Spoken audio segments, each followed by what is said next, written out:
जल साधना के कर्मों की अदायगी के लिए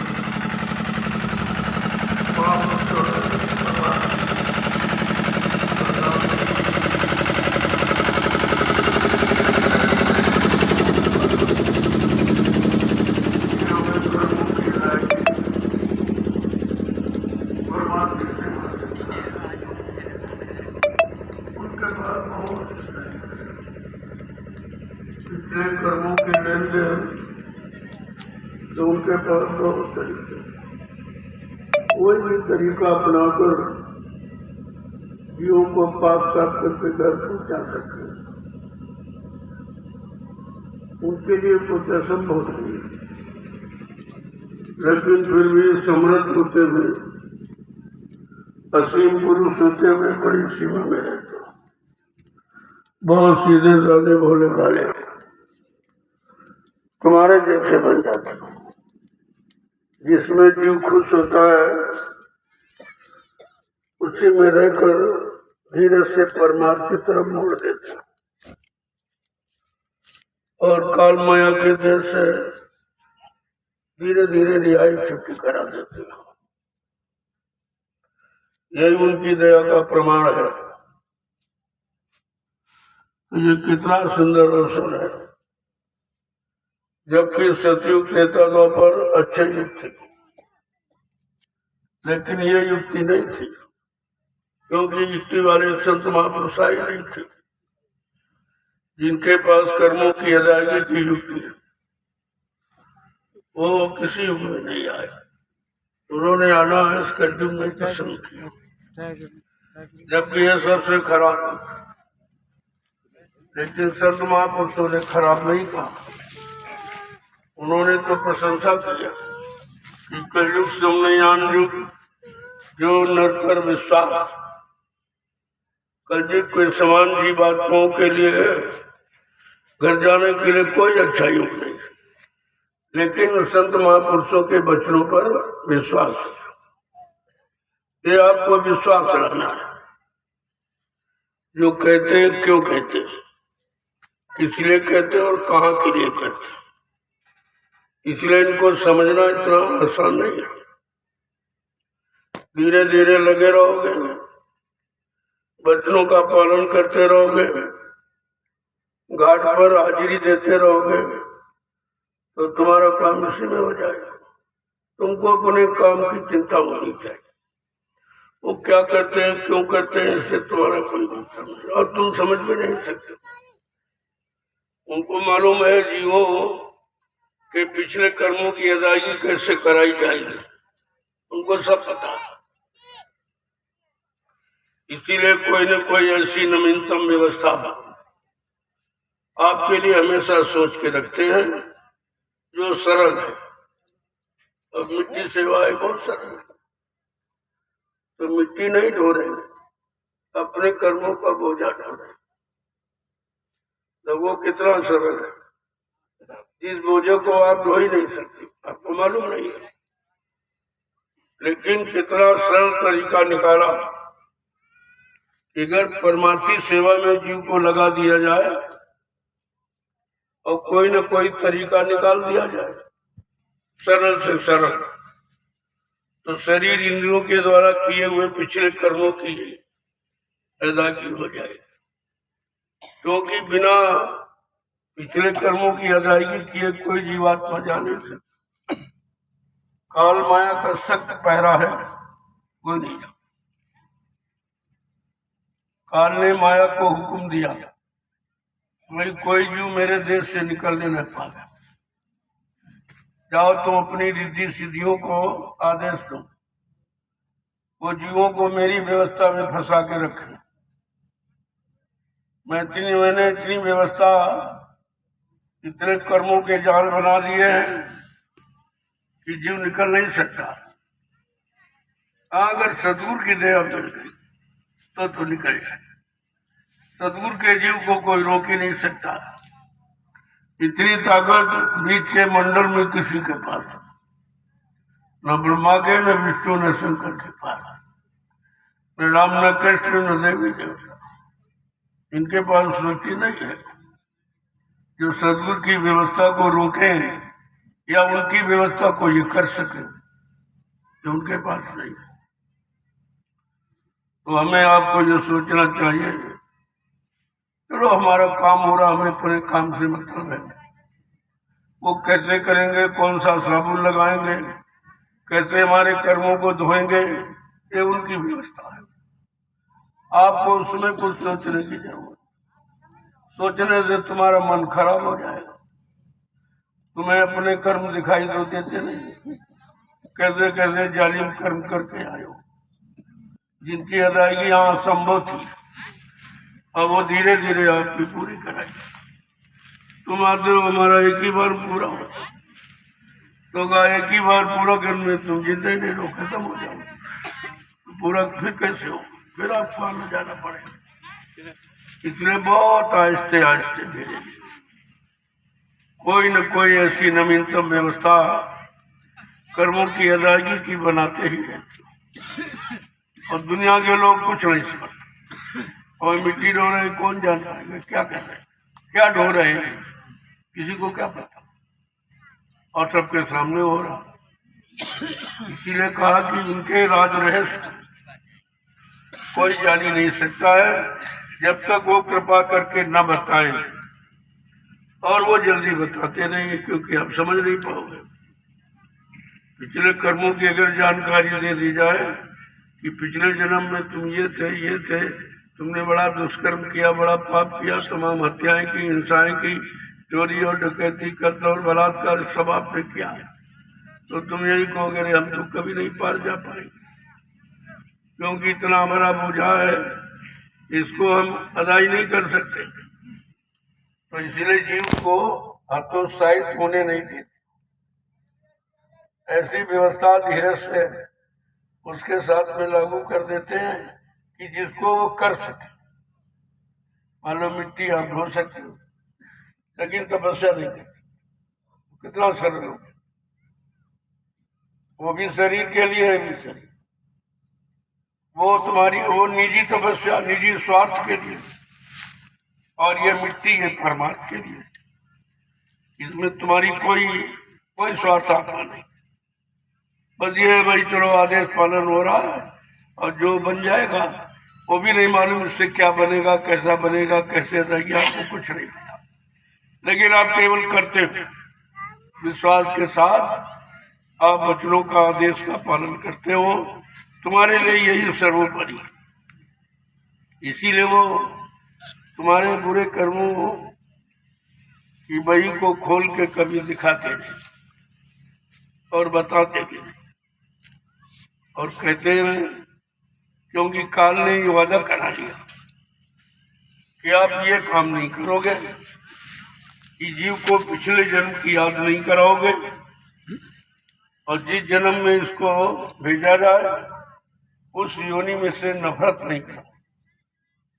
ये वादे काल ने पहले किया, क्योंकि आप समर्थ हैं, आप सब कुछ कर सकते हैं, आप हमारी व्यवस्था को खत्म कर सकते हैं, मुझे मालूम है, लेकिन मैं प्रार्थना करता हूँ कि आप दो काम मत करना, कि जीव को पिछले जन्म की याद मत करना, नहीं हमारा कर्जा नहीं देगा। देखो कैसे किस तरह से अब समर्थ होते हुए भी वचनबद्ध हैं कि भाई उसने कहा, इन्होंने कहा ठीक है, और कहा आप जीव के साथ जबरदस्ती मत करना, अपनी शक्ति के द्वारा जबरदस्ती, क्योंकि उनके पास शक्ति है, वो अपने जीवों को सदैव ले जा सकते, जबकि यहाँ का विधान नहीं है, लेकिन विधान को खारिज कर सकते, सदैव ले जाकर ऊपर के किसी मंडल में ठहरा कर उनकी पिछले कर्मों की अदायगी करा देंगे, काल को भनक भी नहीं पड़ेगी। ऐसी गुप्त सुरंगे हैं, लेकिन असीम पुरुष होते हुए भी इसका प्रयोग नहीं, तो धीरे से उसकी व्यवस्था में कोई बाधा नहीं डालते, अपने जीव को जगा के ले जाते। तो ये उनका दया का प्रमाण है, और आप सबको उनकी दया के बारे में हमेशा ध्यान रखें। तो ये करो, वो जो उधर प्रेमी कर, आपको ये करो। जब आप वहां सब होते तो हमें भी खुशी होती कि हमारे न रहने पर भी आप सेवा करते।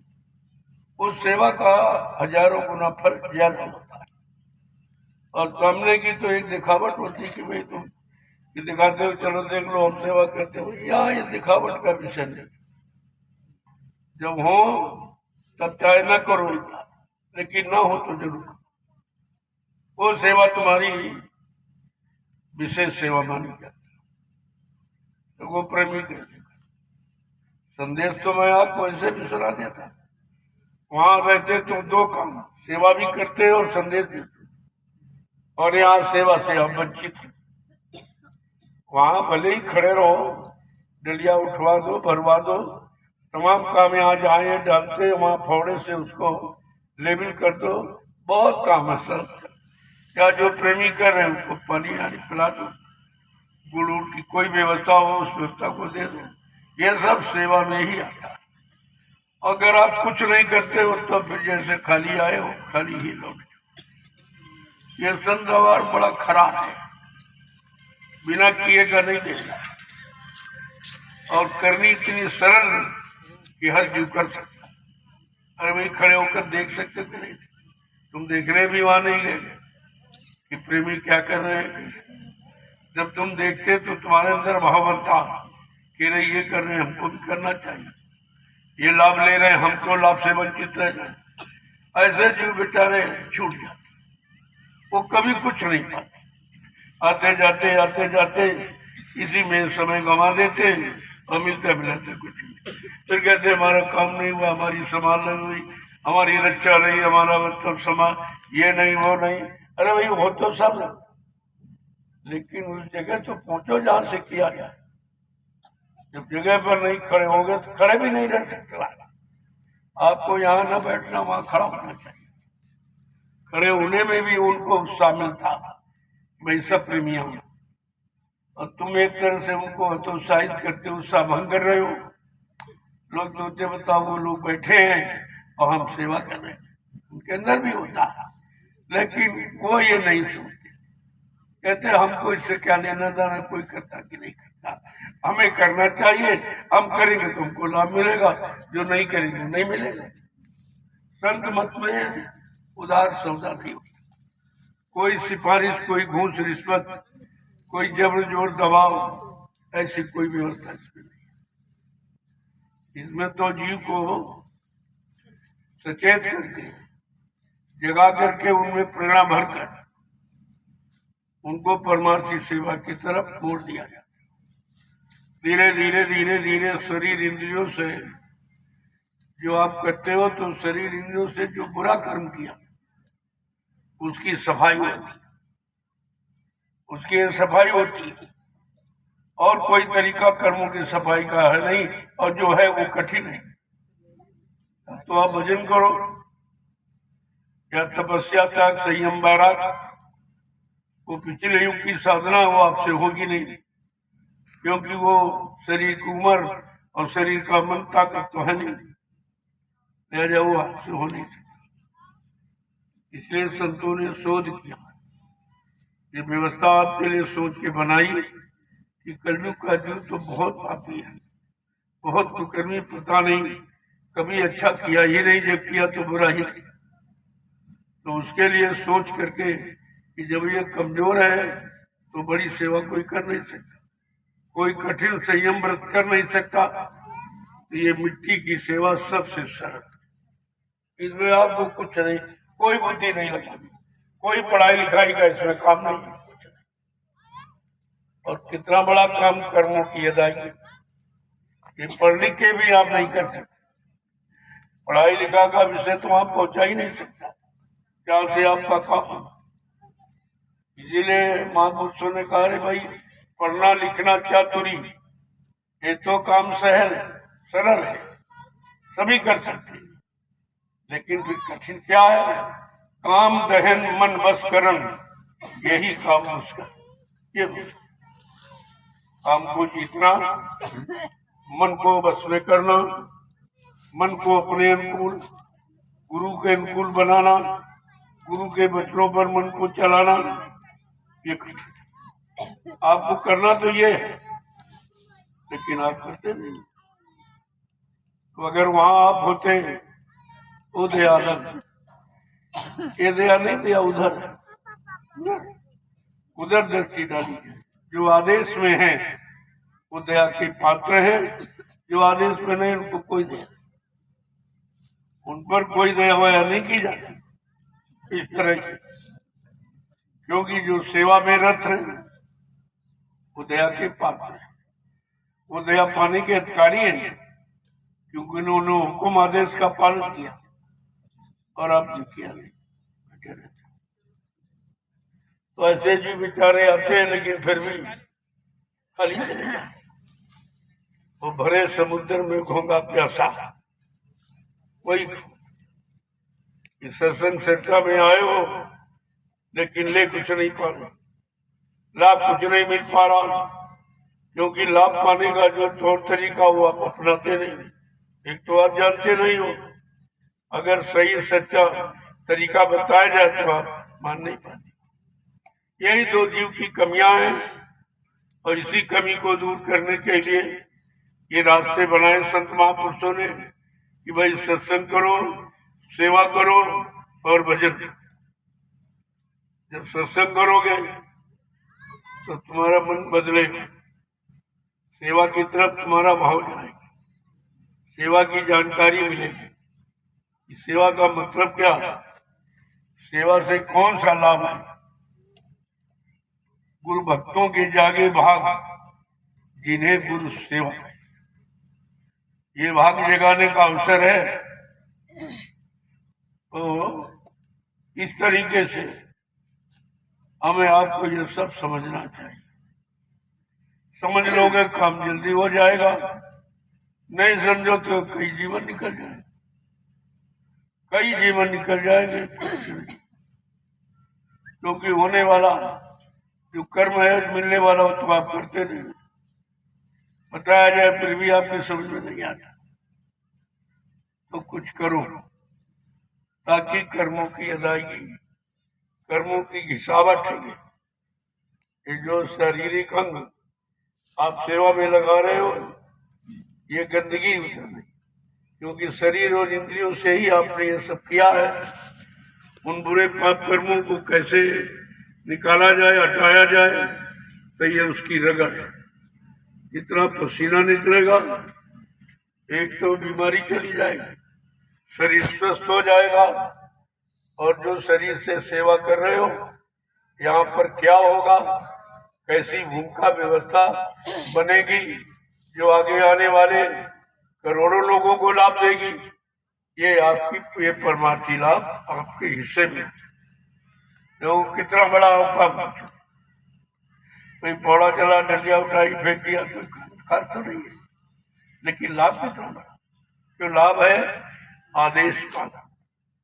अगर समय का जानकार है और जानकारी के अनुसार कोई भूमिका व्यवस्था बना था और जीवों की समझ में आ गया और जीवों ने अपना लिया, तो जो काम कभी नहीं हुआ वो काम आपका हो जाए।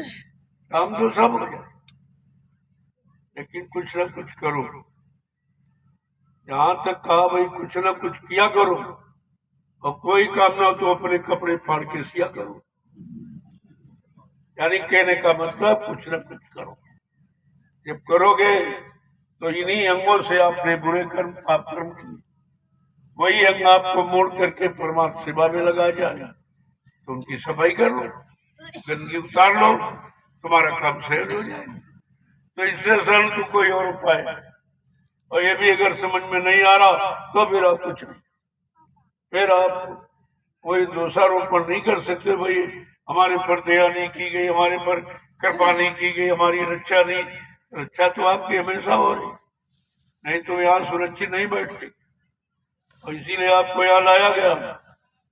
इन दिनों में आपका समय अच्छा नहीं था, कोई न कोई दुर्घटना हो सकती थी, कि कोई न कोई नुकसान आपका होने वाला था, तो आपको वहां से हटा लिया और बुला लिया गया। और आज का दिन तो बहुत खराब था, ये तारीख शुभ कर्म के लिए बहुत है।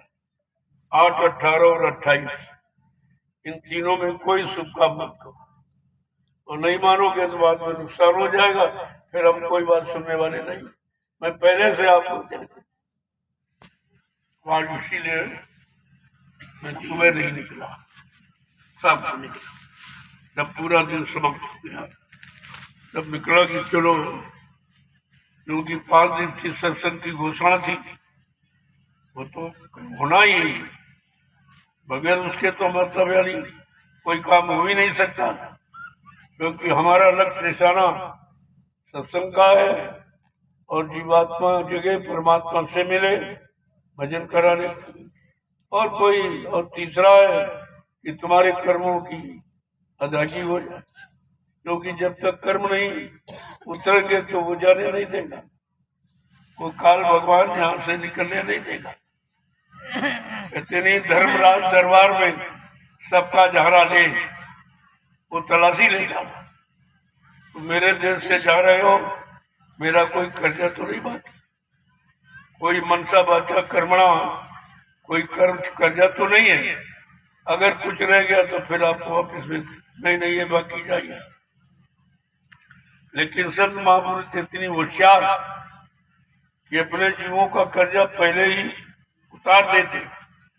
तो कहते घाट जगाती क्या करें जब सिर बोझ न हो। जो घाट पर तलाशी लेने बैठा है, जब तुम्हारे सिर पर कोई कर्जे नहीं रहेगा, परमात्मा की सेवाओं के द्वारा सारे कर्जे की अदायगी करा दी गई, तो वो धर्मराज क्या करेगा? वो कुछ। देखो कितनी बड़ी अंदरूनी दे आपने, इतना बड़ा बचाव आपका है। और जो सुमरन ध्यान भजन आप करते हो, 1 मिनट 2 मिनट 4 मिनट जो भी आप करते हो, तो वो सब इकट्ठा का तुमको करने का अधिकार है, खर्च करने का अधिकार। और तभी आप कहते हमारा बच्चा नहीं, तुम्हें क्या मालूम बनता कि नहीं बनता।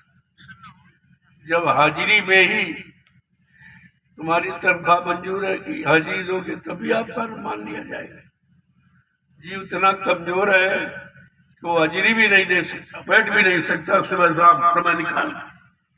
अगर तुम बैठते हो सुमरन ध्यान भजन में, कहीं सो गए तभी आपका मान लिया जाएगा कि भजन करते सो, सुमरन करते सो, वो भी तो मान्य होता है। तो कहा था रे भाई तुम केवल हाजिरी दो और तुम्हारा मान लिया जाए। इससे सरल कोई उपाय, क्योंकि ये कहा गया कि भाई अगर हमारे जीवों को कोई तकलीफ, कोई कठिनाई मालूम देगी तो मैं सरल कर दूंगा, बहुत सरल। अब इससे ज्यादा सरल क्या है? इस सब तरफ से आपकी स्वीकार हो रहा कि भाई तुम चलो माला लेके बैठ गए, अरे बैठे तो नहीं हुआ, तो ये तो उनकी व्यवस्था है, हो रहा कि नहीं आप काम करा लीजिए, हम तो करने के लिए तैयार, आप करा लीजिए। इसलिए कि आदेश तो आपने माना कि माला पकड़ी, आदेश आपने माना कि नाम लिए, रूप को याद किया, स्थान को याद किया, आवाजों को याद किया, तो आपने किया। आदेश तो पालन आपने किया ही, ऐसा नहीं है कि कोई जीव आदेश का पालन नहीं कर। धीरे धीरे धीरे धीरे ये सब आपका मान्य था। अगर ये जन्म जोड़ा जाए तो तुम कभी निकल ही नहीं सकते। और रात दिन का और स्वप्न का भी जोड़ा जाता, स्वप्न में से भी कर्मों की अदायगी कराई जाती, नहीं तो एक जन्म में बड़ा मुश्किल पार जाना। तुम्हारे साथ तो सारी व्यवस्था लागू, स्वप्न की भी और जागृत और सुसुप्ता 3 अवस्थाएं होती, स्वप्न सुसुप्त और जागृत, और तीनों का यानी मिले का जोखा आपका मान लिया जाता। ऐसे जीव को ले जाएंगे वैसे तो जा ही नहीं सकता। इतने जन्मों का पिछड़ा और अभी नहीं कुछ कर रहे हो तो फिर कैसे जाओगे? और ले जाने वाला कहता हम ले जाएंगे नहीं, तुम कितना अचलो मचलो इधर उधर भगो, लेकिन वो समय से बुला लेगा और ले जाएगा। ले जाने वाले ने संकल्प किया से नहीं, जिन जीवों को नाम से जोड़ा गया है या नाम जोड़ शब्द जोड़ उनको पकड़ाई गई है, तो उनको तो घर पहुंचाना जरूरी है। नहीं तो ये होगा भाई कुछ नहीं कर पाए। ये ऐसे समृद्ध महापुरुष थे, सर्वशक्तिमान थे, लेकिन कमजोर जीवों को नहीं पहुंचा पाए। जो डॉक्टर, जो मरीज कहीं ना ठीक हुआ, अगर डॉक्टर ठीक करते उसका कितना बड़ा नाम होता। ऐसे जिन जीवों को किसी ने पकड़ा नहीं, अच्छे अच्छे जीव तो लोगों ने पकड़ लिए, कोई राम में, कोई कृष्ण में, कोई पूजा में, कोई पाठ में, कोई तीरथ, कोई व्रत में चला गया, और जो बेचारे कहीं नहीं गए और बेकार थे वो यहाँ आ गए, वो यहाँ आए। अगर ये बेकार वाले कहीं घर पहुंच गए तो कितना बड़ा उस महापुरुष का सम्मान, और तुम्हारा तो होगा ही। तुम्हें नहीं मालूम है, जब तुम्हारी जीवात्मा सदगुरु की दया कृपा से अपने घर की तरफ चलेगी, तो बीच में जितने मंडल मुकाम हैं, वहां के जितने अधिष्ठाता जिम्मेदार, वो सब आर्थिक, ब्रह्मा विष्णु महादेव उस सदगुरु की जीव की आर्थिक, रामकृष्ण देवी देवता और ब्रह्म पार्वण महाकाल, ये सब आरती करते हैं कि यार सदगुरु का जीव अपने घर जाए। तो कहते हैं हम सब यही पड़े, राज तो भोग रहे, सुख भोग रहे, लेकिन घर नहीं, तो वही पड़े। तो आपको कितना अच्छा और सच्चा सीधा रास्ता मिला, और अब भी नहीं अगर कर सकते फिर कर। अरे सत्संग नहीं समझ में आ रहा तो सेवा करो, और सेवा सत्संग में मन नहीं तो भजन करो। अभी तीन में से कोई तो काम करो, और कुछ नहीं करो तो भी मजदूरी कैसे मिले? कुछ न तो निमित्त मात्र तो आपको करना ही। ये सेवा बड़ी सरल, क्योंकि भजन करो तुम्हारे शरीर में ताकत नहीं, नींद आ जाए, इतना खिंचाव होता कि शरीर बिल्कुल बेकार हो। जरा सा खिंचाव ऊपर की तरफ हो गया, तुम्हारा शरीर एकदम निर्जीव, गिर जाओगे, बेहोशी में आ जाती, कहते हैं मूर्छित हो गए। ये नहीं, नाम में इतनी ताकत और शक्ति है, इतना में इतना बल है कि उसके खिंचाव को जीव बर्दाश्त नहीं। इसीलिए कराया तो जा सकता, लेकिन तुम कराने के लायक नहीं। करा दिया जो अभी पागल हो जाओ, समाज परिवार के लोग मारपीट शुरू कर दी, तो पागल हो गया पागल, क्योंकि यहाँ की बात वो भूल जाएगा। ऊपर की तरफ खिंचाव कर दिया तो वो ऊपर देख रहा, जो यहाँ किसी ने देखा नहीं, जब वो उसका वर्णन करेगा तो ये सब गाली गलौज कर मारपीट करके पागल हो गया पागल। तो इसीलिए कहा उधर की बात मत मांगो भी, बहुत मार पड़ेगी, परिवार के लोग ही तुमको बहुत मानेंगे। जब धीरे धीरे ये सब में व्याप्त हो जाए, ये संत मत पूरे हिंदुस्तान का विश्व में जब फैल जाएगा और संत मत की साधना सब करने लगेंगे, तब लोग उसकी कदर करेंगे कि संत मत का जीव कहाँ तक जा सकता है, तब आपकी कदर होगी। इसीलिए कहा तुम करो वो मेरे पास है, तुमको कमाने का अधिकार खर्च कर दे, जो भी सुबह शाम समय दोगे वो सब जमा होगा, और उसी नाम की कमाई जो 10 मिनट 15 मिनट घंटे 2 घंटे जो भी आपने जैसा समय दिया है, उसी से गुरु तुम्हारी वहां पर सिफारिश कर। जब काल कर्मों की वही पेश करेगा तो गुरु कहेगा देखो इसने मेरे आदेश का पालन करके ये नाम की कमाई में समय दिया, और नाम की कमाई तुम्हारे पिछले जन्मों की सारी कमाई का खाता विभाग कर। इतना बड़ा काम गुरु करते, जहाँ कोई नहीं करता, खुद दरबार में कोई जा नहीं सकता, किसी की पहुंच वहां नहीं, न ब्रह्मा न विष्णु न राम, किसी की पहुंच नहीं है। वहां गुरु खड़ा होकर तुम्हारी जीवात्मा की पेशी और एक एक कर्मों की सजा का पूरा ब्यौरा, पूरी बही जब वो पढ़ता है, इस तारीख में, इस दिन में तुमने ये किया, तुमने ये किया, तुमने इतना बुरा किया, इतना अच्छा किया, इतना खराब किया, अच्छा।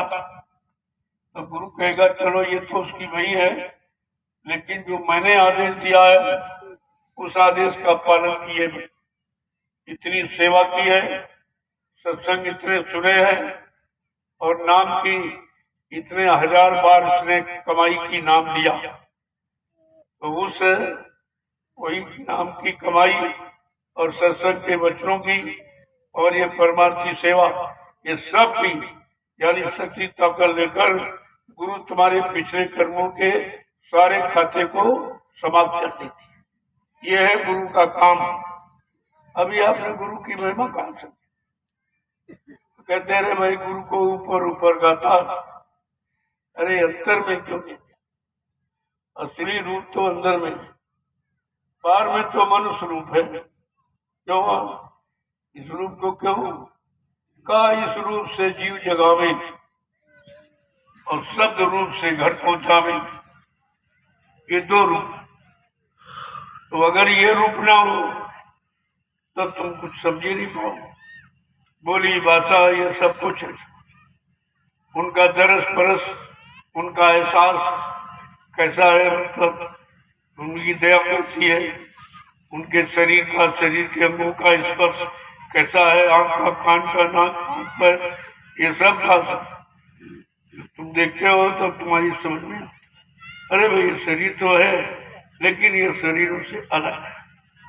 इस शरीर में वो वासना नहीं, वो भोगों की इसमें दुर्गंध नहीं है, ये तब समझ में आता। अगर एहसास न कराया जाए तो आपकी समझ में कुछ नहीं आएगा। इसी शरीर में तुम फंसे पड़े हो और वही शरीर आपको निकाल लेगा। शरीर में अंतर ऐसा नहीं है, वो तो देखने में तो कहते हैं ये तो रूप लगे मुझे प्यारा, ये जो आपने नर रूप धारण किया है तो मुझे बहुत प्यारा लगता है, लेकिन इससे उसको दर्शाओ और इसी से उसको दिखा दो, मिला दो और घर पहुंचा दो। तो मैं समझ गया चलो ये रूप आपने इसलिए धारण किया है कि हमको जगाने के लिए, हमको भेद देने के लिए, हमको तरह तरह की सेवाओं में लगाकर अपना दरस और परस ये सब कराकर एहसास करा देते हो कि तुम कैसे बचोगे, कैसे निकलोगे, क्योंकि यहाँ निकलना बड़ा मुश्किल है, बहुत मुश्किल है। ये सब कहते भाई ये तो रूप धरा तुम ये तो रूप धरा तुम सरगुण, वो निर्गुण से हमको मिलवाओ। अरे उससे भी तो हमारी जीवात्मा की मुलाकात करा दो, इससे काम होना।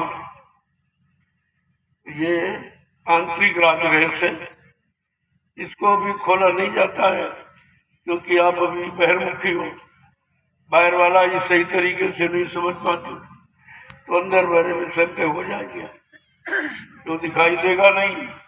जब आंख नहीं खुली दिखाई कैसे दे, कान नहीं खुले तो सुनाई कैसे दे, तो तुमको अगर झूठ है कहीं कुछ नहीं है।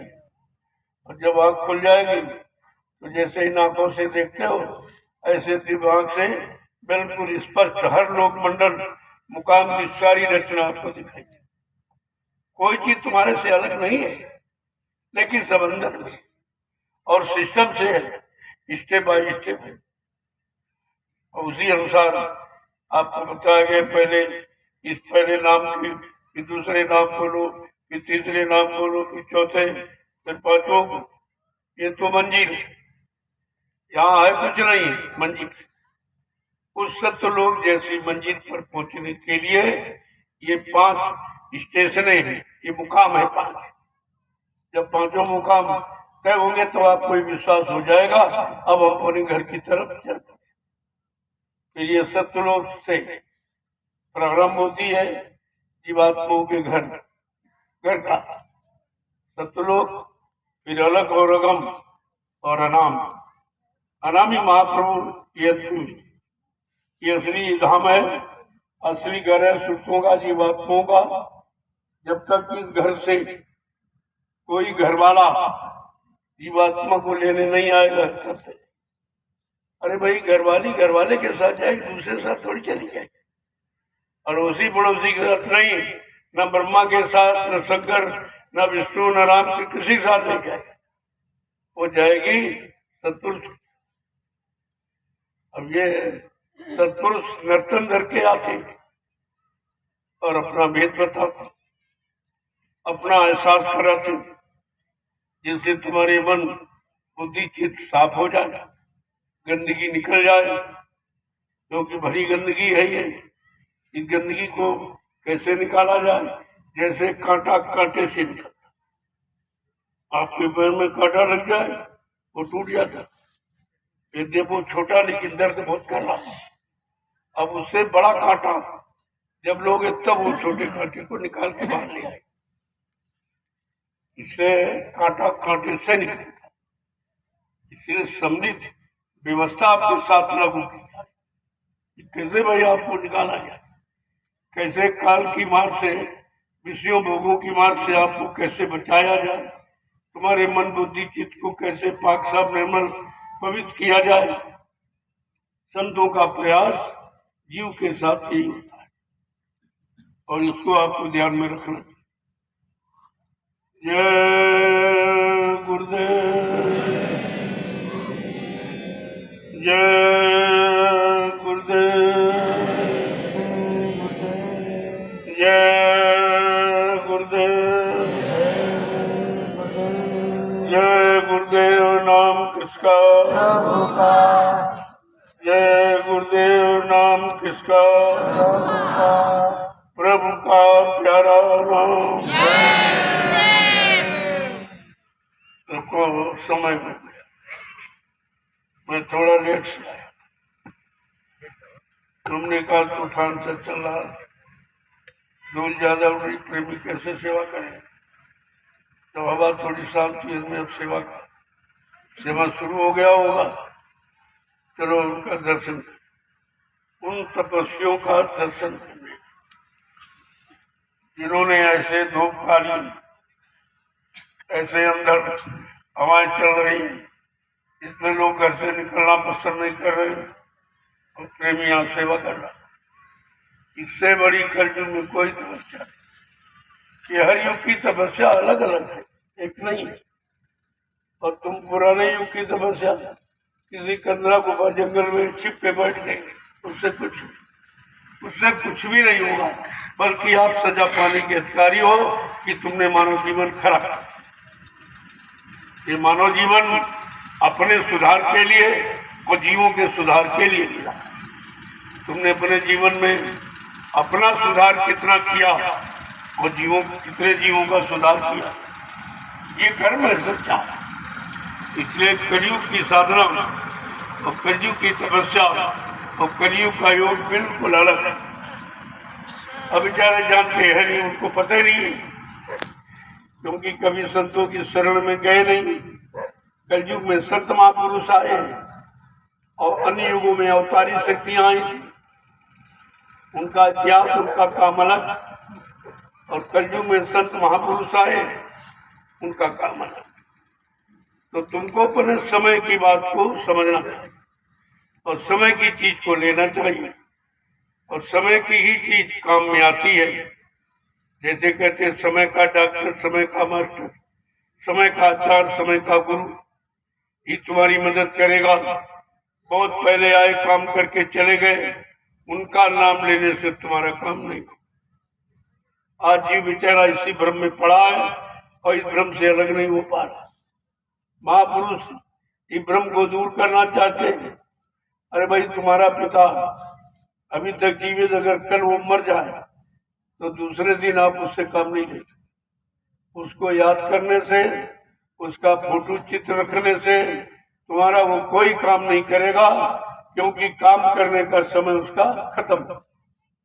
अब तुम इतनी छोटे प्रमाण से बड़े प्रमाण को नहीं समझ पाते कि जो शक्तियां चली, ये कौन कहता नहीं थी, कि कौन कहता कि अवतारी शक्ति नहीं थी, कि काम नहीं उन्होंने किया, लेकिन उन्होंने जो काम किया उसी काम की पूजा यार।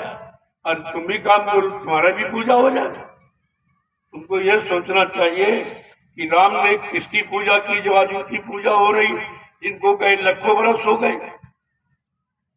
आदमी मर जाता दूसरे दिन कोई नहीं याद करता, उनको तब भी याद किया जाए। तो उन्होंने गुरु आदेश माना। गुरु वशिष्ठ विश्वामित्र दो गुरुओं के संरक्षण में रहे और बिना गुरु के आदेश के उन्होंने कुछ नहीं। सब कुछ जानते, सब कुछ कर सकते, लेकिन गुरु आदेश के बिना कहते शक्ति नहीं मिलेगी, भक्ति नहीं मिलेगी, युक्ति नहीं मिलेगी, फिर मुक्ति नहीं मिलेगी।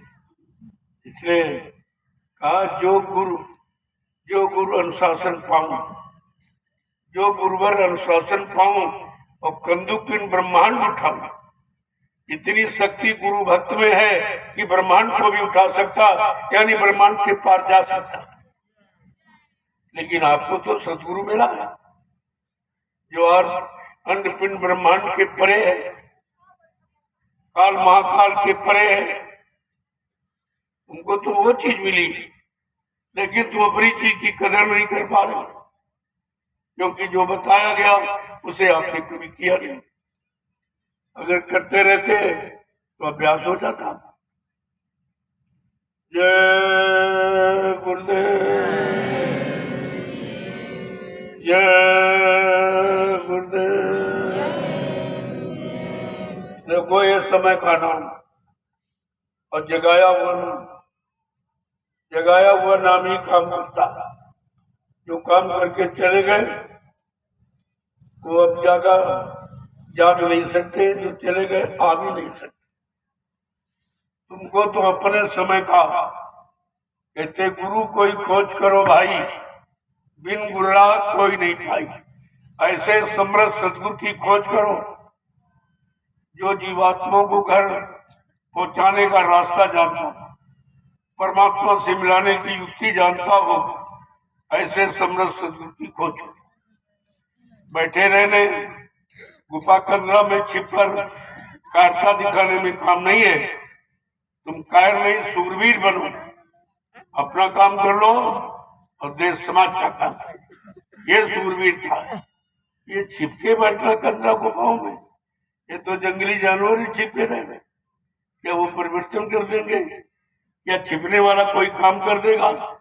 एक भी जीव का सुधार नहीं कर सकता तो उसका मानव जन्म लेने का कोई मतलब नहीं।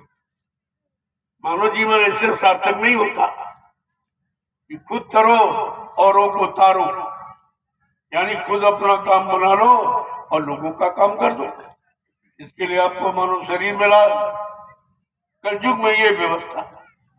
अन्य युगों में तो सदगुरु थे नहीं, संत थे नहीं, तो बेचारे कोई हट से चला गया, हट योग करने जंगलों में चला गया, कंदरा गुफाओं में छिपके बैठ गया। इसके लिए अपने निजी स्वार्थ की, वो निजी स्वार्थ था, उसमें परमार्थ नहीं था, उसमें सबके हित का कोई काम नहीं था। लेकिन बगैर गुरु के वो भी नहीं हो सकता, और वो भी नहीं हो पाया। ये ऋषि मुनि महात्मा जंगलों में बेचारे छिपे बैठे रहे, लेकिन समय का गुरु नहीं मिला। जानकारी देने वाला तो बेचारे अधूरे रह गए, कुछ नहीं। तो शरीर को सुखा दिया, गला दिया, हड्डियों को साफ, लेकिन मिला कुछ नहीं, क्योंकि मिलाने वाला मिला नहीं था। और संत उस समय आए नहीं थे, ये कलयुग में आए भी। आपके लिए सरल कर दिया हमने। ये संतों की महिमा है जो इतना सरल, जो किसी युग में नहीं है। ये कलयुग का युग तो कुछ नहीं कर सकता। इतना कमजोर, इतना पापी है, इतना विषयी भोगी है, कामी है, उसके बस का तो अध्यात्म ही नहीं है। लेकिन जा पर दया भई सदगुरु की, वो ही हुए निहाल और बाकी फंसे काल के जाल। जिन पर सदगुरु की अपार दया हो गई वो तो बच गए, नहीं तो काल माया के कर्मों के जाल से कोई नहीं। जब रामकृष्ण नहीं बच पाए तो फिर साधारण जी की बात ही छोड़ दी गया। ये सब जानकारी आपको रखनी चाहिए, और सत्संग की जानकारी का तरीका आधार है। जब सत्य का दर्शन करोगे तो झूठ है, छल है, कपट ये अपने आप खत्म हो जाए। जब तक सत्य नहीं मिलेगा तब तक झूठ जाएगा नहीं। जैसे सूरज नहीं निकलेगा अंधेरा जाएगा नहीं, ऐसे ये सत्य प्रकाश सूर्य, ये प्रकाश है ज्ञान, ये ज्ञान का सूरज है। ये जब निकलेगा सारी अज्ञानता भूल भ्रम संदेश सब समाप्त हो जाए। इसका मिलना बड़ा जरूरी, और मिला है तो आप कीमत नहीं कर पा रहे। जय गुरुदेव, जय गुरुदेव। हमसे लोग पूछते हैं कि आप सीताराम राधे श्याम नहीं कहते हो? हमने कहते तो हैं, मानते भी हैं, लेकिन वो हमारा काम नहीं कर सकते। कर कैसे चली गई। जब तक शरीर से व्यक्ति रहता तो काम करता है, जब शरीर से चला जाए तो शरीर वाला काम नहीं करेगा। और शरीर से उन्होंने दुष्टों का संहार किया, धर्म की स्थापना किया, भक्तों की मदद किया। और जब शरीर छोड़ के चलेगा, अब ये काम कौन करेगा? इस पर आप विचार क्यों नहीं करते? तो बेचारे सब रूढ़ीवादी हो गए, वो सुनते ही नहीं अच्छी बात। कहते नहीं नहीं वो सीताराम राधे श्याम में, हाँ वो है, अब तो थे, वो थे और हैं, लेकिन थे के क्या किया यहाँ और हैं कहाँ, उस लोग की तुम्हारी पहुंच नहीं। राम साकेत लोक में आज भी बैठे, कहीं चले नहीं गए।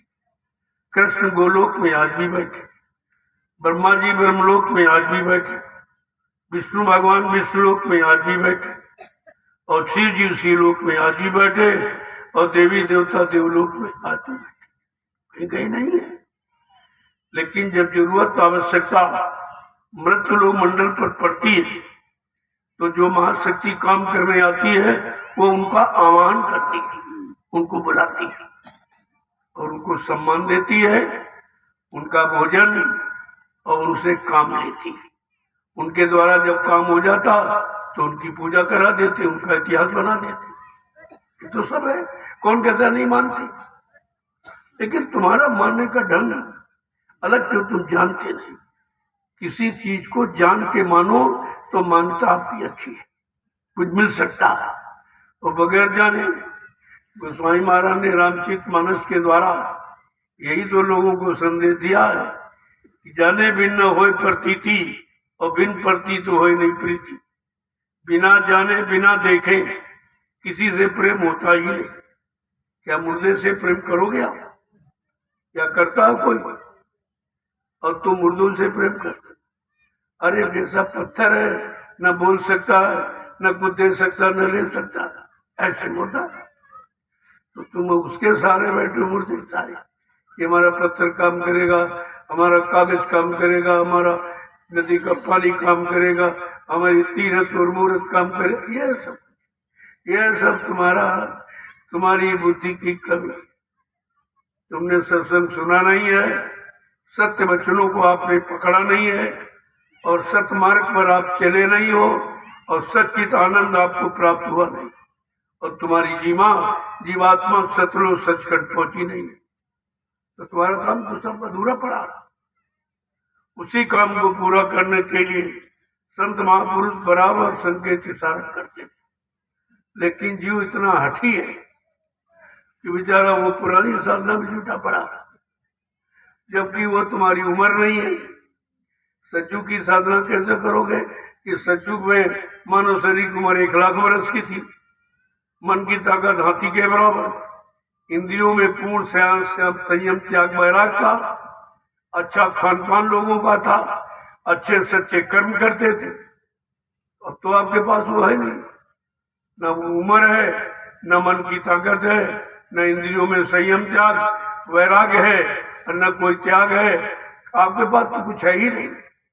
अब कहते सज्जू के साथ भाई कैसे करो? त्रेता में 10,000 वर्ष की उम्र थी, वो भी आपके साथ नहीं हो सकती। तुमको कलयुग में 100 वर्ष की उम्र मिली।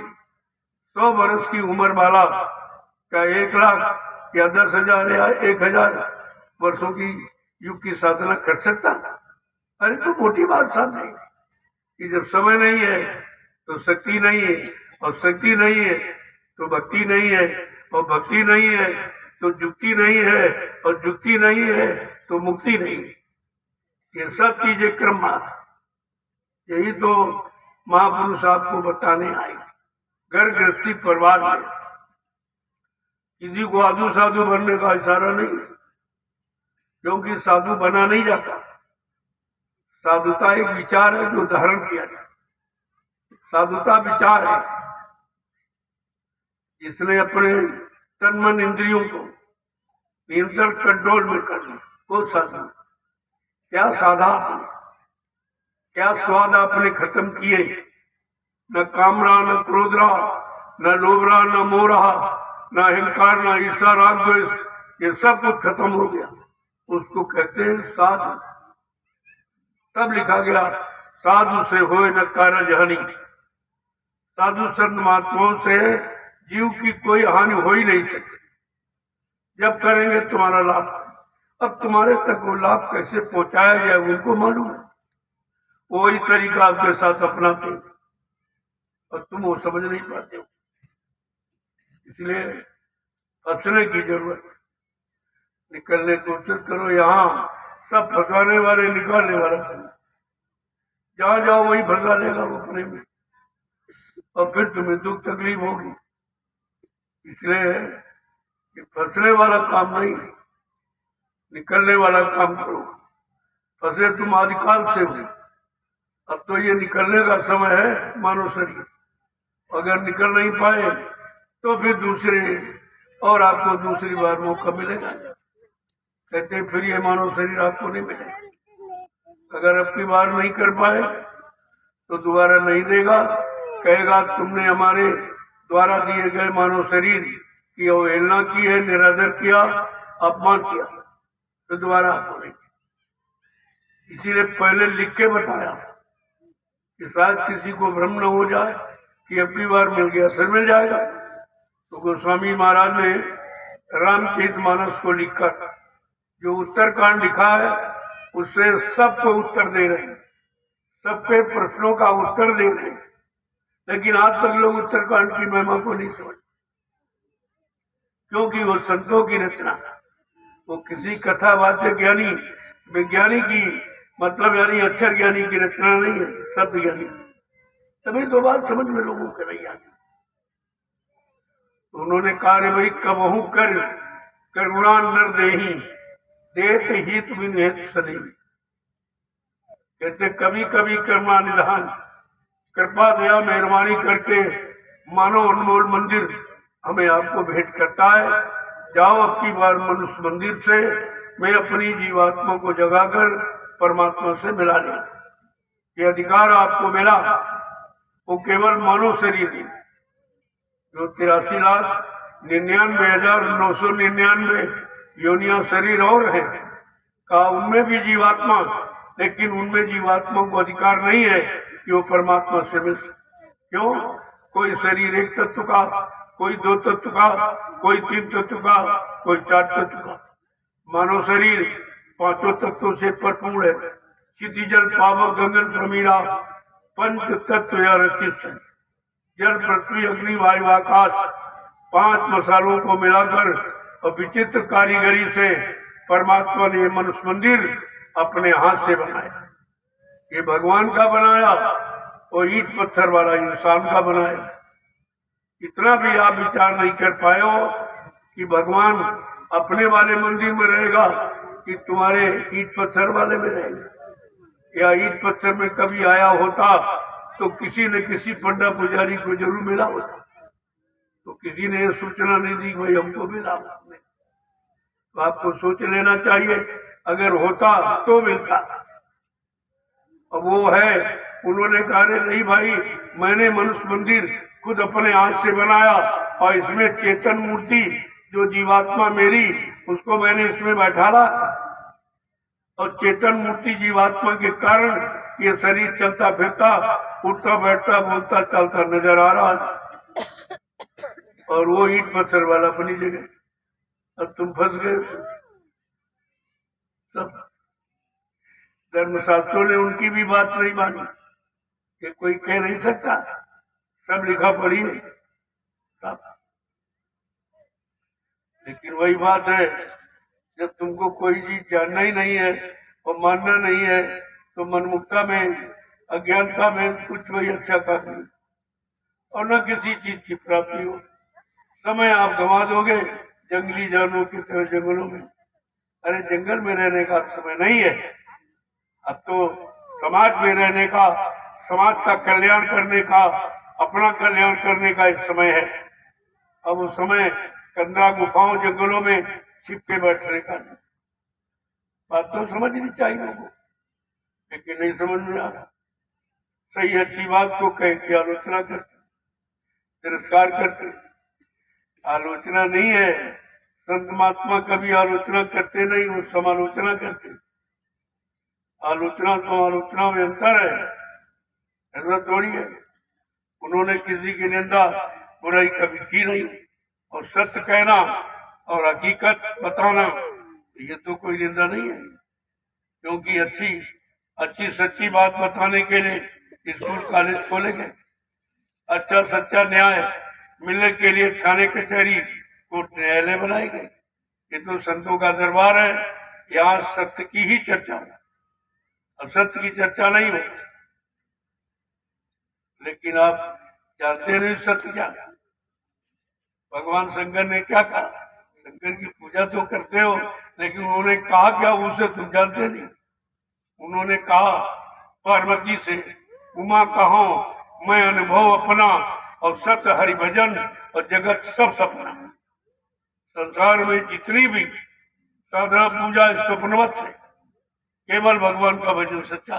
वो तो ये कहते हैं और तुम भजन करते नहीं, भजन तुमको मालूम। तो रामचरितमानस की भी बात कहा मान, वो एक शब्द भी तुम्हारे में इसका नहीं। उन्होंने क्यों लिखा, कहाँ के लिए लिखा, किसकी प्राप्ति के लिए लिखा, आपको क्या बात। जय गुरुदेव। अब आप लोग प्रसाद है, जो कि 5 दिवसीय रामनवमी के पावन पर्व पर आध्यात्मिक संदेश का समय जो रखा गया था, तो अभी एक दिन बाकी है, कल का दिन है, ये 5 दिन पूरी हो जाए। ये पंच भौतिक शरीर की संरचना को साकार रूप देने के लिए ये 5 दिन रखे, लेकिन समझ कोई नहीं पाया कि 5 ही दिन क्यों रखे। जब समझने का प्रयास करो, केवल कानून से सुनते हो भूल जाते, एक एक वचन को पकड़ कर फिर उसको अपने जीवन में उतारने की कोशिश, सफलता तुम्हारे पीछे घूमे। सफलता की तलाश तुम्हें नहीं करनी। सफलता कैसे मिलती है? अगर वो कर्म करना सीख गए तो सफलता तुम्हारे पीछे घूमेगी। तुम बात ही नहीं समझ पाते। कहते नहीं भगवान भगत के बस में होते आए, भगवान को भक्त ने अपने बस में कर दिया, तो फिर क्या नहीं हो सकता। जब ये लिखा गया है कि भक्त भगवान को अपने बस में कर सकता और अपनी यानी मनमोदी मुराद पूरी करा, ये अधिकार है भक्ति को। लेकिन जब भक्ति में सफल हो जाता, ऐसे नहीं, जब सफल हो जाएगा तो पाने का अधिकारी है, वो मांगेगा नहीं, भगवान को देना पड़ेगा और स्वयं चलता। ये सब इतिहास आपको बताया जाते, खाली पढ़ते रहते, सुनते रहते, करते कराते कुछ नहीं। तो ऐसे कुछ मिलने वाला है नहीं। सीताराम राधे से हम चिल्लाने से कभी मिले किसी को? इतना समय निकल गया, न सीताराम मिले न राधे श्याम। क्यों? उनके मिलने का तरीका तो आप जानते नहीं। उन्होंने स्पष्ट कहा है मैं किस भक्त को मिलता हूं। तो रामचरितमानस कभी पढ़ते हो? उत्तरकांड को पढ़िए, उसमें क्या लिखा हुआ? सब साफ साफ लिखा, निर्मल मन जन सो मोहि पावे। न हिंदू न मुसलमान, न ब्राह्मण क्षत्रिय वैसर्जन, न पढ़ा लिखा अनपढ़, न स्त्री न पुरुष, ये मुझे कोई नहीं पाएगा। मुझे पाएगा जिसका मन निर्मल पाक सब पवित्र। कितना साफ बच्चे, कुछ करना ही नहीं आता। उसको पाने के लिए कोई सामान की आवश्यकता नहीं है। वो साफ साफ कहते हैं कि निर्मल मन जन सो मोहि पामे, और मोह छल छिद्र कपट नहीं माने। और करते हो सत्यमयी, छल भी करते हो, कपट भी करते हो, झूठ बोलते हो, मतलब यानी सब तरह तरह तुम तो काम वो करते हो। तो सीताराम मिलेंगे कैसे?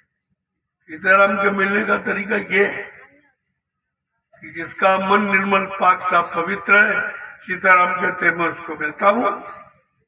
उसको ढूंढने खोजने की जरूर, मैं स्वयं चल के मिलता हूँ ऐसे भक्त से। और उन्होंने कहा अगर कोई भ्रम किसी के अंदर हो कि कोई जात पात का, कोई छोटे बड़े का, कोई गरीब अमीर का, कोई पढ़े लिखे अनपढ़ का, कोई स्त्री पुरुष का, ऐसा कोई मतभेद हो, तो कहते नहीं, इस मतभेद को रखने वाले व्यक्ति को मैं स्वप्न में भी नहीं मिलता।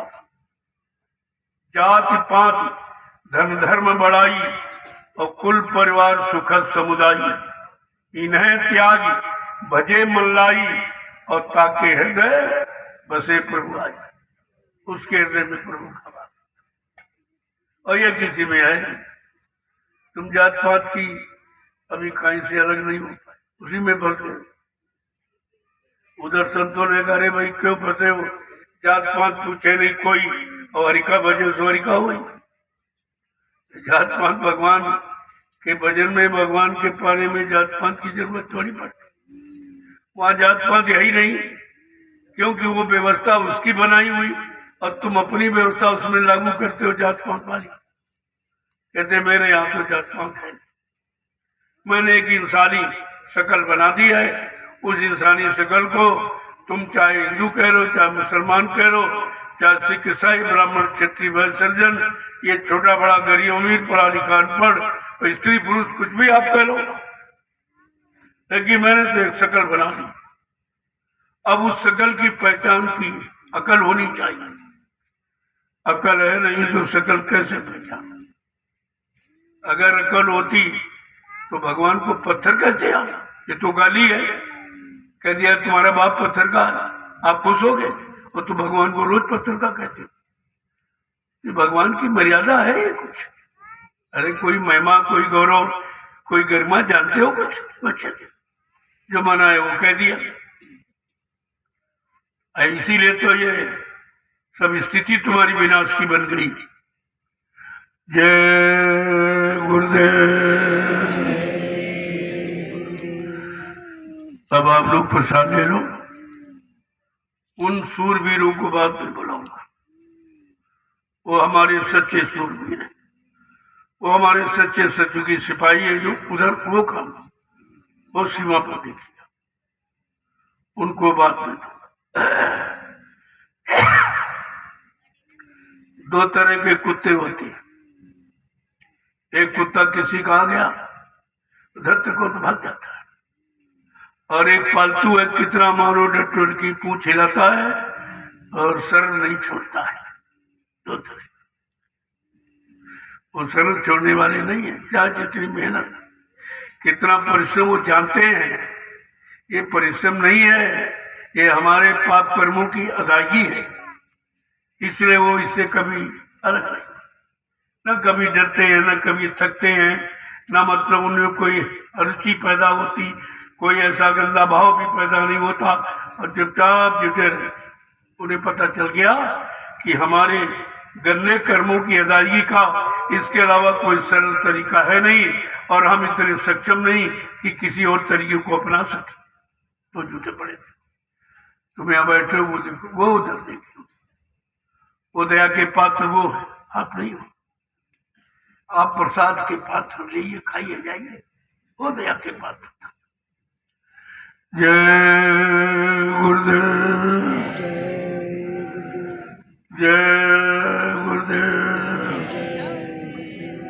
खड़े हो जाओ यार, खड़े हो जाओ सभी लोग, जोर से बोलो,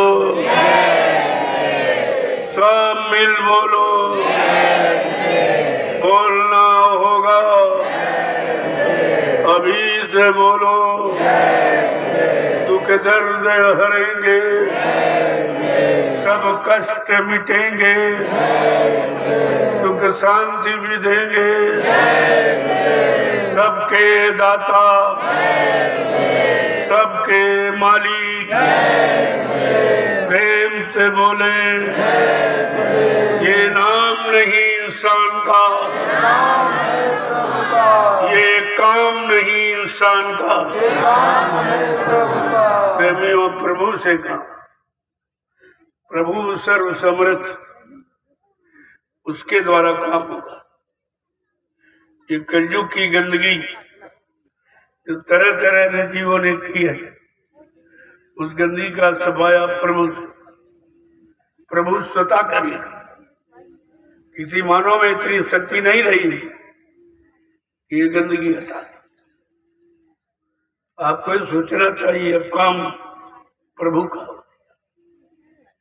और किसी का नहीं। कोई इंसान चाहे जितना धनवान बलवान बुद्धिमान हो, लेकिन ये काम नहीं।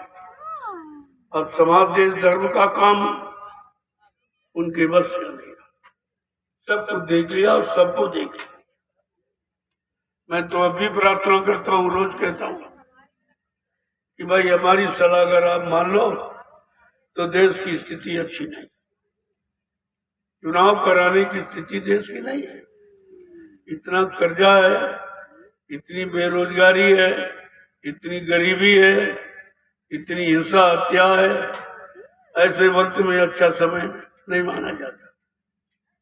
तो आप अगर मेरी प्रार्थना मान लो तो चुनाव को टालना। राजा और प्रजा दोनों के लिए अच्छा रहेगा। मैं अपने लाभ के लिए नहीं कहता हूं, मैं राजा प्रजा के लाभ के लिए कहता। परमात्माओं ने अपने राजा को हमेशा सचेत किया। जब कोई खराब समय आने को हुआ, जिसकी प्रजा दुखी हो जाएगी, तो महात्मा ने हमेशा उसको सचेत, क्योंकि महात्माओं का यही काम है कि अपने राजा को सही सलाह देना। अब राजा न माने तो उसकी बात है। जैसे महात्मा विदुर ने सलाह दी और किसी ने नहीं कहा कि युद्ध ये राजा प्रजा दोनों के लिए अच्छा नहीं होगा, दोनों का विनाश हो जाएगा, कुछ नहीं बचेगा। इसलिए समय को ये युद्ध को रोक दो। ये भी युद्ध है, ये भी लड़ाई है, ये भी तो लड़ाई है। चुनाव लड़ाई ही तो है, क्या है? आपसी संघर्ष है, अच्छे सच्चे विचारों का समापन है। आप देख तो रहे हो सब। मैंने बड़े सोच समझकर प्रार्थना की है कि भाई हमारी सलाह अगर आप मान लें तो चुनाव को टालो। जब स्थिति अच्छी हो जाए तो करा लो। तो तुम्हारा काम है, तुम्हारी प्रजा है, आप कभी करा सकते हो। लेकिन प्रजा अगर मुसीबत में और कष्ट तकलीफों में चली गई तो भी भाई दोषी आप माने जाओ। क्योंकि लिखा है, जहाँ सुराज प्री प्रजा दुखारी, स्वर्ण पवस नरक अधिकारी। जिसके राज में अगर प्रजा दुखी है वो राजा नरक में जाता है। ये रामचरितमानस कहते, मैं नहीं कह रहा हूँ, रामचरितमानस। मैं तो यादगार करा रहा हूँ, सबने ये कहा। अगर आप मेरी सलाह मान लो, मेरी प्रार्थना स्वीकार कर लो तो आपका नाम हो जाएगा। मैं आपका काम कब नहीं चाहता, लेकिन ये समय अच्छा नहीं है। तो इसमें अगर किया जाएगा तो भारत की जनता के चिथड़े मिल जाए। बहुत खराब, कुदरत भी नाराज है, बहुत नाराजगी में बैठी। अब इनको पता नहीं कुदरत क्यों नाराज, कैसे नाराज। उसकी नाराजगी कैसे दूर की जाए इन्हें तो मालूम नहीं है, वो तो संत महात्माओं को मालूम, और उनकी सलाह ये मानेंगे नहीं, ना कभी लेंगे तो फिर होगा क्या। अच्छी नेक भली सलाह न मानना तो विनाश का कारण होता है। जय गुरुदेव। मैंने एक संदेश और दिया है जो आज तक हिंदुस्तान में किसी ने नहीं, न किसी राजनीतिक नेता पार्टी, न कोई राष्ट्रपति प्रधानमंत्री मुख्यमंत्री, और न किसी धार्मिक मिशन आत्मा महात्मा किसी ने नहीं किया। वो है भारतीयता। हम सब सच्चे भारतवासी हैं। तो हम ये कैसे प्रमाणित करें? तो उसका शुद्ध साफ प्रमाण है हमारी वेशभूषा, हमारा पहनावा, हमारी पोशाक, जो ऋषि मुनि महात्माओं के द्वारा भारतवर्ष के लिए बनाई गई थी कि कुर्ता धोती, कमीज पैजामा, सदरी टोपी पगड़ी और लंगोटी, ये भारतीय पोशाक। इसको आप धारण कर लो तो वो तुम्हारे मन में कितनी खुशी, कितनी शांति हो जाए, और जो तुमको देखेंगे उनके अंदर भी शांति पैदा हो। ये है भारतीयता। तो मैंने ये कहा कि अब आप लोग भारतीयता को अपनाओ, अंग्रेजियत को छोड़ो। अंग्रेज चले गए जिनको भगाने में कितने लोग कुर्बान हो गए, कितनी माताएं निपूती हो गई, कितने बहनों का सुहाग लूट गया। ऐसे नहीं गए थे, और उस कुर्बानी का कोई मतलब नहीं। अंग्रेज चले गए लेकिन उनकी अंग्रेजियत आज भी, उनका पहनावा, ये पैंट पतलून, ये भारत देश का पहनावा नहीं है, ये अंग्रेजों का, ये ठंड प्रदेश का है, ये भोगी विलासी जीवन व्यतीत करने वालों का है। भारत देश योग का है, ये भोग का नहीं, योग का। विश्व में जितने देश भारत को छोड़कर जब भोग भूमि के नाम से जाने जाते हैं, और भारतवर्ष योग भूमि के नाम। इसलिए आपको अपनी भारतीय वेशभूषा में आ जाओ तो तुम्हारी मन का प्रभाव समाप्त।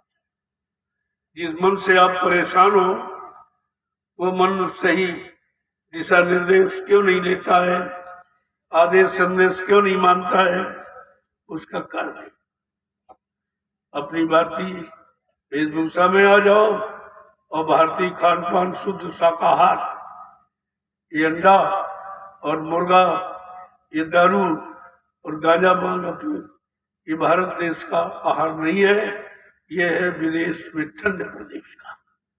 ये सब गर्म है, इनमें बड़ी उत्तेजना है, ये मन को विकृत करते हैं, इंद्रियों को उत्तेजित करते हैं। इसलिए ऐसे खान पान का परित्याग कर दीजिए और भारतीय खान पान अपना अपनाओ। सीजनल अनाज, सीजनल दालें, सीजनल सब्जियां, फल फूल, मेवे, दूध, मक्खन, मलाई, घी, ये आपके देश का भोजन है। ये सात्विक है, ये सद्बुद्धि को में सात्विकता पैदा करने वाला, मन से विकारों को हटाने वाला। आप इसका प्रयोग करें।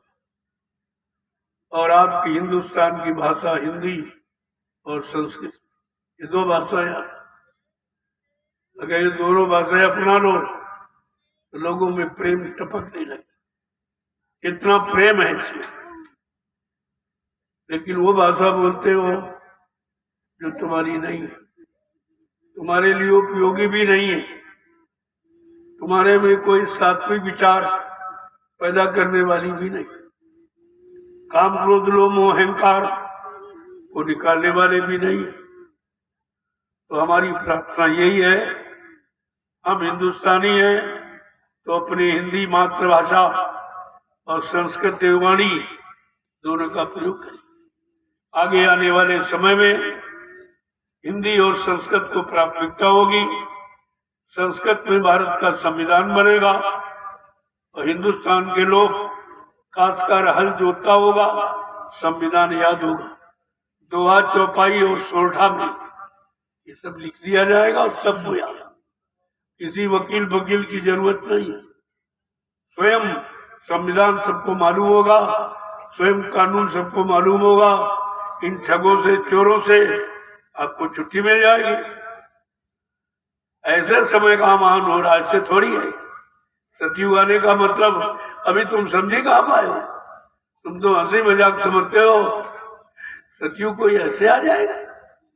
सत्य की विचारधारा सब में ऐसे पैदा हो जाएगी। तुम दिन रात झूठ बोलते हो, झूठ की रोटी खाते हो, झूठ की कमाई खाते हो, बच्चों को खिलाते हो। तुमने तो परिवार को भी यानी खराब कर दिया, अपने को खराब करके। तो इसलिए एक बात पर विचार करिए। आपकी वेशभूषा, आपका खान पान, आपकी भाषा बिल्कुल शुद्ध भारतीयता से ओतप्रोत होनी चाहिए, तब ये देश विकास करेगा। ये बात किसी ने नहीं कहा, मैंने कहा सर। पूरे हिंदुस्तान में ये किसी ने ये संकेत नहीं किया कि भारतीयता को अपनाओ और अंग्रेजियत को छोड़ो। मैंने कहा और जितनी जल्दी हो सके इसे अपना लो, देखो देश का नक्शा कैसा हो जाता। तो सुधार के तरीके महात्माओं के पास, तुम्हारे पास तो सुधार नहीं, स्वार्थ के तरीके, लोभ लालच के परिधि, मान प्रतिष्ठा, निजी अधिकार के तरीके हैं। तुम्हारे पास परमार्थ का तरीका कहाँ? वो तो महात्माओं की दौलत है, वो तो मुफ्त में लुटा रहे, ले लो तो तुम्हारा समाज और परिवार, देश सब अच्छा हो जाए, सब सुखमय शांतिमय हो जाए। जय गुरुदेव, जय गुरुदेव। अभी तो दो ही बात, एक तो शाकाहारी हो जाए और भारतीयता अपनाए, अंग्रेजियत छोड़े। फिर कुछ देखेंगे आपके सामने कोई नया जो हिंदुस्तान में कभी किसी ने नहीं कहा, वो फिर बता दूंगा। कोई न कोई नया इशारा देश के विकास के लिए जरूर बता। लेकिन पहले इनका देख लो, जिनको आपने अधिकार दिया, चंदा, नोट वोट, महंगाई, गरीबी, बेरोजगारी सब अर्पण कर दिया और अपना दीन धर्म भी आपने समर्पित कर दिया। और मिला कुछ नहीं आपको। अब भी आपको सोचना चाहिए, जब सबको देने के बाद कुछ नहीं सिवाय मुसीबत, सिवाय दुख तकलीफ, सिवाय टैक्सों की, महंगाई की भरमार, इस वक्त तो कुछ मिला नहीं आपको। कोई रोजी नहीं, कोई रोटी नहीं, कोई बेटी की रक्षा नहीं। मैंने तीसरा तरीका और अपनाया, रोटी और बेटी। इस सबको रोटी कैसे मिलेगी और सब बेटियों की रक्षा सुरक्षा कैसे होगी, ये दोनों तरीके मैंने आपको बताए और मैंने करके दिखाया। जहाँ कई कार्यक्रम, राष्ट्रीय कार्यक्रम होता है, मैं आसपास के ग्रामवासियों को निमंत्रण देता और उनके यहाँ जो कुंवारी कन्याएं हैं, कहते उनको अपने साथ में ले आओ, मैं अपने हाथ से उनको बरकत दूंगा और प्रसाद दूंगा, जिससे उनके सतीत्व की रक्षा हो, उनके चरित्र की रक्षा हो। यही बेटियां आगे माँ बनेंगी। जब इनका चरित्र अच्छा, खान पान अच्छा होगा, इनसे ध्रुव प्रहलाद जन्म ले तो धर्म की स्थापना हो जाएगी और सूरवीर, सच्चे, चरित्रवान, त्यागी बच्चे पैदा हो जो देश समाज का कल्याण कर देंगे। ये दोनों चीजें हैं। ये सब नए फार्मूले हैं बिल्कुल, जो किसी ने आज तक नहीं कहा। तो आपको सोचना चाहिए भाई ये क्यों कहा जा रहा है। अगर कहा जा रहा है तो करने की क्षमता नहीं, तो क्यों कहा जा रहा है। अभी तो सुनाया बताया जा रहा है, जब करने का समय आ तो करके दिखा दिया जाए। लेकिन इसलिए सुनाया जा रहा कि आप लाभ पाने के अधिकारी बन जाओ। तो आप कहोगे आप जानते थे तो आपने पहले क्यों नहीं बताया। जब अपना सुधार कर लेते, हम अपनी व्यवस्था कर लेते, हमारा भी नाम काम हो जाता। तो इसलिए महात्मा बहुत पहले इशारा करने लगे, समय के बहुत पहले। कि आपको सुधरने का मौका दिया जाए। जय गुरुदेव। इस भूमि पर संदेश क्यों हो रहा? ये 88,000 ऋषियों की तपोभूमि है। इसलिए ये पावन पवित्र भूमि है, इसीलिए मैं इसको खरीद रहा हूं। इसकी पवित्रता, इसकी निर्मलता को खरीद रहा हूं, मिट्टी जमीन नहीं खरीदा, क्योंकि विश्व में ऐसी कोई भूमि नहीं है जहां पर 88,000 ऋषि, इतनी बड़ी संख्या में ऋषि मुनियों ने तपस्या की। आज वो तपोभूमि लेने का समय आ गया है। मैं तपोभूमि खरीद रहा हूं, ये जमीन जो आप समझते, लेकिन आपका सौभाग्य है कि आपका इतिहास में नाम हो जाएगा कि आपने, मैं मुफ्त लेता नहीं, पैसे दे के लेता, कि आप दाम भी ले लीजिए और भूमि को काम में लगा दीजिए। दोनों काम आपसे हो जाए। क्यों भूमि में कहीं उठा के थोड़ी ले जाऊं, वो तो रामशाला में ही रहेगी और यहीं के आगे आने वाले बच्चे इसका प्रयोग करेंगे। तो तुम्हारी हमने कहाँ ली है? अरे पैसा तुमको और दिया और जमीन वही है जो तुम्हारी औलाद इस जमीन का आगे प्रयोग करेगी। हमने लिया कहाँ भाई? अब तुम ये समझ नहीं पा रहे, तुम्हारी बुद्धि काम ही नहीं कर रही है। या कौन सा खेल हो रहा है? इस जमीन को कोई लेगा? आज तक किसी ने लिया है? किसी की हिम्मत है इस जंगल को साफ करा दे? लेकिन आप देख रहे हो, ये भक्तों की हिम्मत, ये गुरु भक्तों का काम है। ये कोई नहीं समझ पाएगा और सब आपके सामने करके दिखा दिया जाए। जो लोग जमीन दे रहे हैं वो भी दया के पात्र हैं कि उनको समय से पैसा मिल गया और उनकी जमीन धर्म की स्थापना में लग रही है। जो धर्म की स्थापना होने जा रही है उसमें आपकी जमीन लगाई। ऐसे लोगों ने कहा भाई लोग तो दान में देते, नहीं कहा मैं नहीं, मैं दान में कोई भिखारी नहीं हूं, मैं तो खरीदता हूं, मैं पैसे देके बोलूंगा। हमको किसी के एक ही जमीन नहीं चाहिए। अगर आप अच्छे काम में लगाना चाहते हो तो हमसे पैसे भी लो और जमीन तुम्हारी धर्म में लग जाएगी। इतिहास में आपका नाम भी हो जाएगा। अवसर तो आपको मिला, लेकिन वो अवसर का लाभ कितने लोग उठा पाएंगे ये आपको समझना चाहिए। आज तक किसी ने जमीन को नहीं लिया, कोई आया ही नहीं, किसी की हिम्मत नहीं पड़ी कि जंगल को कैसे साफ किया जाए। और आपको तुम्हारे सामने देखते देखते ये सब क्या हो गया, देखिए इसको। मेरा तो इरादा था कि रामशाला को आदर्श गांव बना दूं, लेकिन आपने कोई भाव नहीं देखा, कोई भक्ति, कोई अच्छे विचार नहीं देखे। तुमने चलो उस समय अच्छा आ रहा, जमीन की बुद्धि अच्छी हो जाएगी, कान पान अच्छा हो जाएगी, समझ में आ जाएगा, लेकिन समय निकल जाएगा, दूसरे लोग लाभ उठाएंगे, आप देखते ताकते रह जाओगे। कोई लाभ, हम कोई जमीन लेके कहीं थोड़ी चली जाएंगे, ये तो यहीं पर रहेगी और रामशाला की रहेगी और रामशाला के लोगों के लिए काम आएगी। अब तुम उस बात को समझ ही नहीं पा रहे तो मैं क्या करूं? मैं तो पैसा भी देता हूं। ये उपद मुपद हब्जा कब्जा, ये आमदान भिखारीपन मेरा काम नहीं। मैं मोल लेता हूं और कहता हूं कि आप मोल दे दो, फिर भी आपका दान मान लूंगा। पैसा भी ले लो और मैं ये भी कह दूं कि आपने दान भी दिया, आपका दान भी स्वीकार करूंगा। ऐसा कोई नहीं कहेगा कि पैसा ले लो दान हो जाए, कोई मानेगा? लेकिन मैं मानता हूं, आप कर लीजिए, अच्छे काम में लगा दीजिए। ये सब तुम्हारे बाल बच्चे, आगे आने वाली पीढ़ियां वही जमीन का लाभ उठाएंगी। मैं कोई उठा के थोड़ी ले जाऊंगा, लेकिन तुम्हारी समझ में नहीं आ रहा कुछ। जय गुरुदेव। अब आप लोग प्रसाद, आज का प्रसाद जरूरी।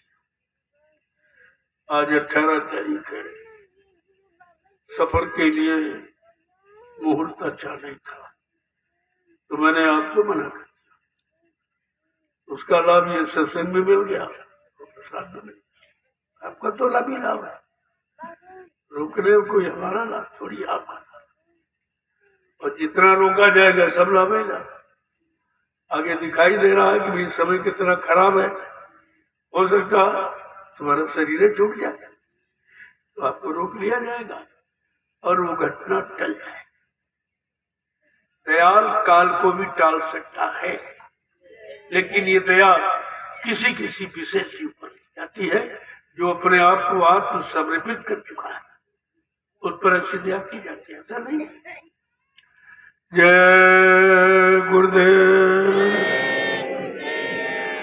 अब आप लोग प्रसाद उनको तो बाद में बुलाऊंगा जो सेवा कर रहे। आ जाओ।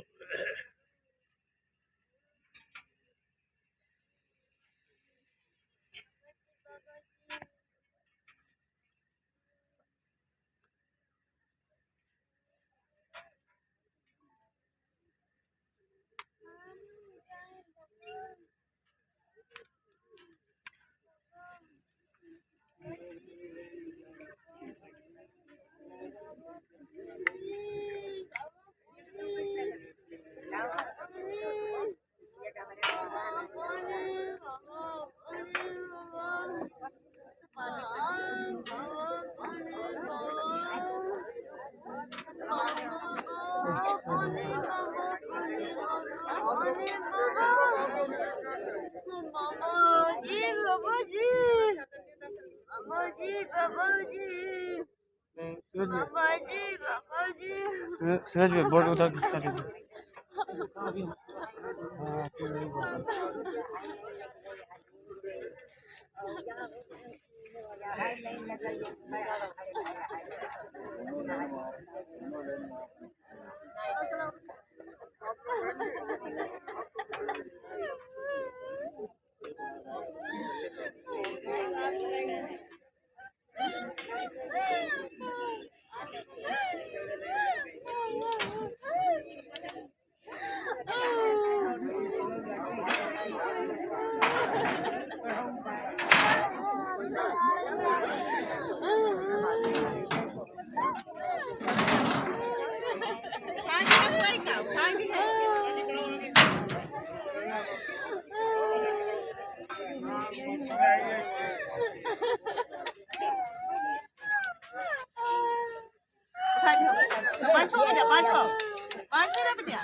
लोग इसमें आइए, महिला लोग उधर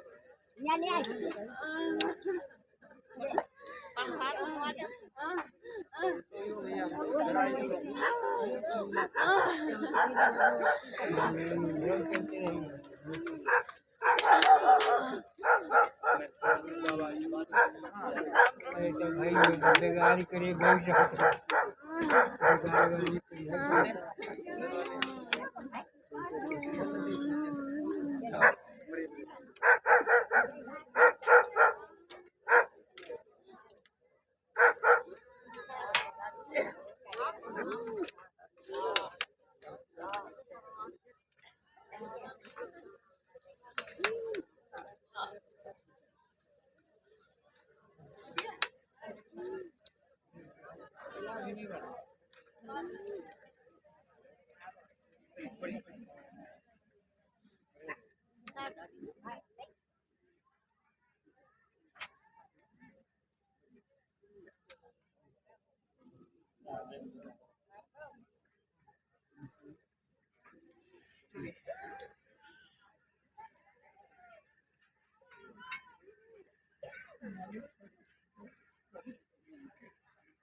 चावल लैया दीजिए भैया।